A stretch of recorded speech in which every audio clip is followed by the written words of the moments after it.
Sahabat Kompas.com pasti pernah bertanya-tanya bukan, kenapa Korea Utara dan Korea Selatan tidak bersatu? Padahal kedua negara ini semula berada di bawah kekuasaan dinasti Joseon selama kurang lebih 500 tahun. Tapi seperti yang kita ketahui sekarang, dua negara bertetangga yang terpecah ini punya perbedaan yang sangat besar. Bagaimana ya sejarahnya? Korea dulunya pernah dijajah Jepang selama 35 tahun sejak 1910. Setelah Jepang kalah Perang Dunia Kedua pada tahun 1945, Uni Soviet bergerak menguasai Korea.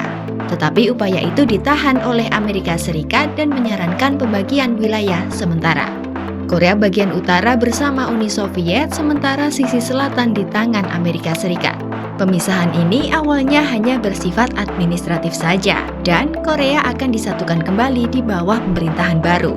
Amerika mengusulkan paralel 38 setelah melihat peta Korea dan mengamankan Seoul di bawah wilayahnya. Usulan itu pun disetujui Uni Soviet. Perbedaan ideologi yang dibawa AS dan Uni Soviet pun lambat laun mempengaruhi kedua wilayah tersebut.